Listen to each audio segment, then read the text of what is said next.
What's going on, Dolphins fans? Wanted to make a quick video just because I wanted to let y'all know. So Mike Tomlin, obviously head coach of the Steelers, has already come out and said that Minkah Fitzpatrick will play safety.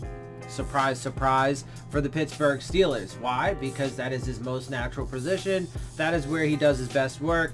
And I would venture to guess that, it's unfortunate that they don't have Big Ben right now. So we'll see how they go forward in that regard. But, the Steelers have, forever and ever been, one of those teams that's always competitive and so on and so forth. I think he's going to have a chance to flourish there. And I'm betting he's even going to get an interception off of one of our quarterbacks. Whoever plays him, especially if it's Fitzpatrick. If Fitzpatrick plays against the Steelers, then I bet you Minkah come for revenge, baby, and get that pick. And I know a lot of people are gonna hate on me, be like, "Oh, you're not a real Dolphins fan." No, just because this franchise is stupid and made the environment so bad that our 2018 first round pick wanted to get the hell out of Dodge, and then they ultimately traded him, doesn't mean that I can't like the player, and it doesn't mean that I can't want him to have success. And then on top of that, just with the way that this team is going, it really wouldn't be, that big of a surprise if he ends up throwing, or if one of them end up throwing a pick and, like every game that we play, it wouldn't be surprising if we throw up, at least one pick in every single game, because this offensive line is atrocious. We're already getting, oh, by the way, also,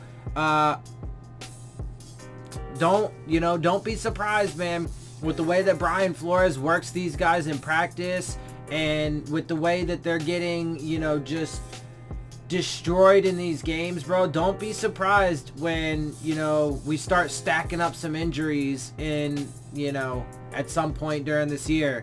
We're going to have, unfortunately, I hope not, but, if things keep going the way they're going now, don't be surprised if, we just start getting a bunch of injuries, especially on the defense. But yeah, also too, I wanted to have a little, or let y'all know about a little bit of a discussion that's been going on in the comment section. One, to give some shout outs to some people who watch my channel, and also because it's a good conversation that we've been having, and I like to give you these, occasionally, right? Both to answer questions and comments, in video, and so that way, you guys can, because that's where some of the best points, I think, come out, from other people, and also, that's where sometimes I articulate some of my points the best as well. So Kiss the Fin started out this conversation with, "We as Dolphins sucked for a long time. We were headed nowhere. I have had hope every single year. We cleaned the house on coaching. Why not players? ? We can hope for better. Maybe this is the right way. Nothing else worked."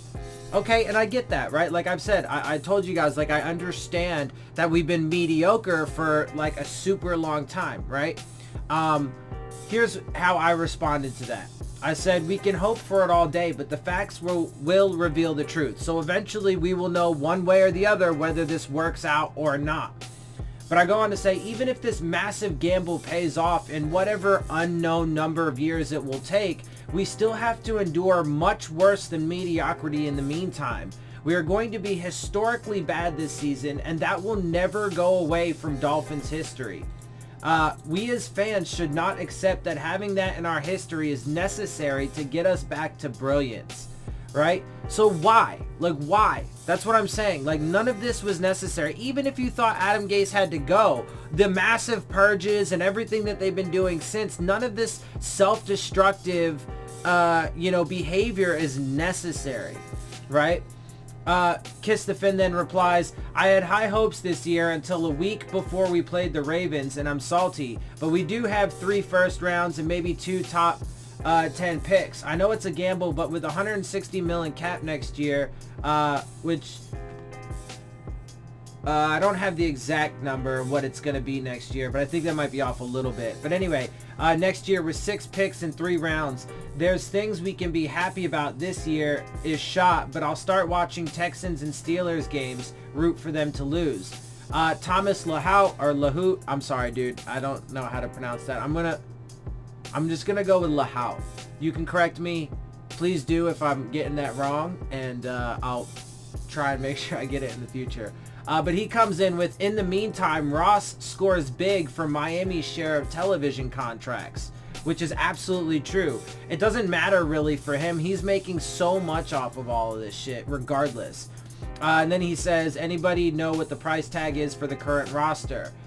Which I do post in a minute, which I'll get to, but I responded to Kiss the Fin, you know, and what he had said with, well, first I said Thomas with some additional facts.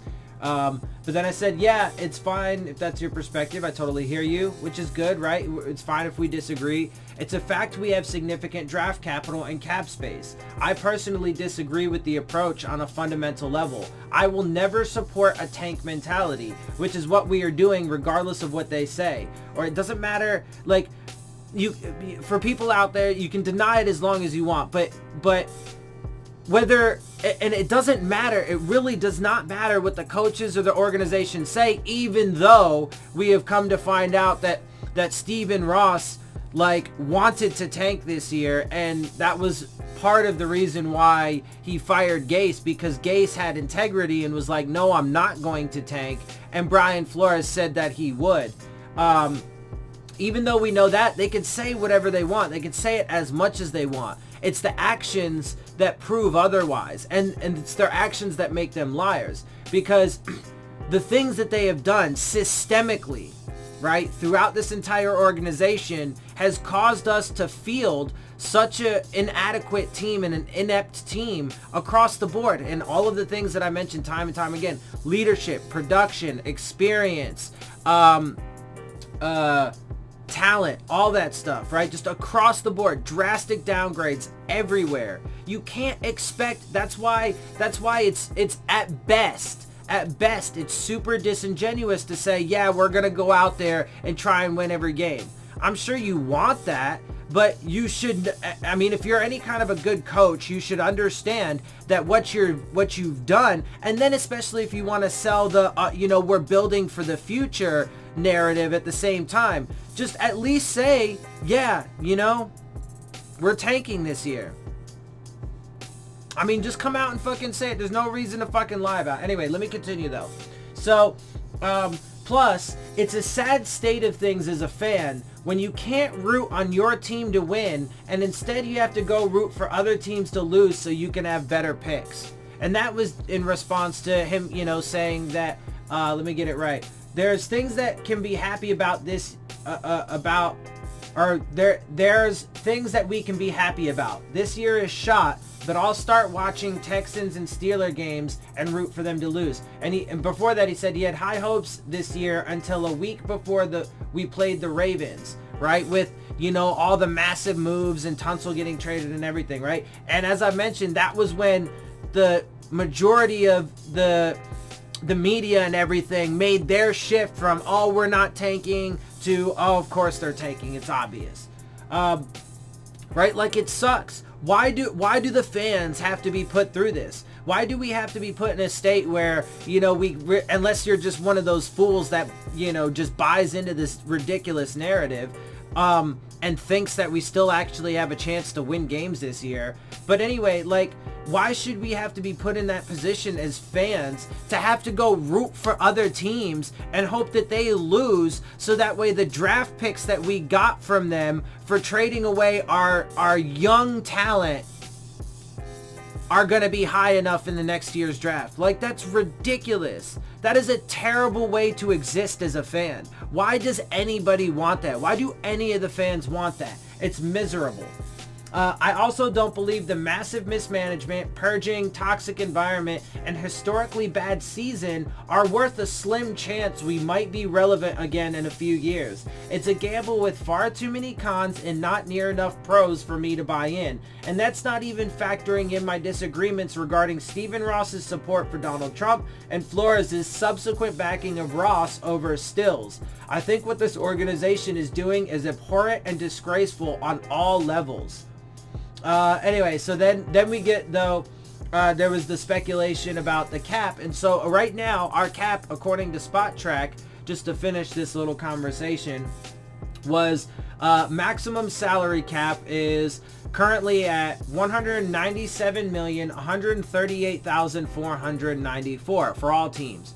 Our active contracts are $102,061,721. So those are all of the active roster players, practice squad players, and so on and so forth, costing the team $102 million out of $197 million.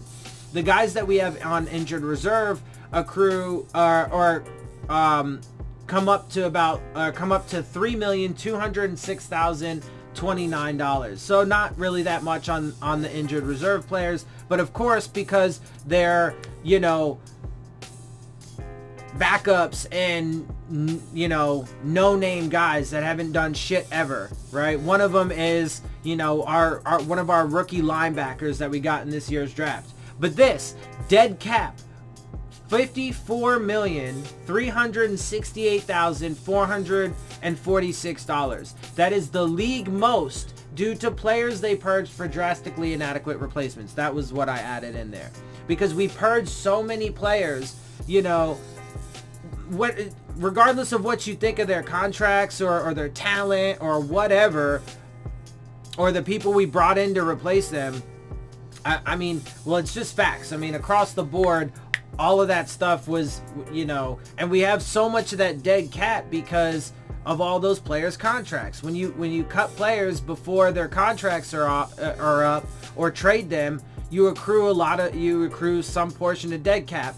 In most cases, it depends on what stage of their contract they're in and how the contract is structured. But in most cases, you're gonna get that. And we did so much of it that we have $54 million. So total cap for this year is $163,257,766 with almost $34 million in estimated cap space because of all that dead cap. Yes, that's gonna clear up significantly over the next couple years, but you know, are they going to properly utilize and smartly utilize that cap space in those draft picks? I'm not so sure, but we'll have to wait and see.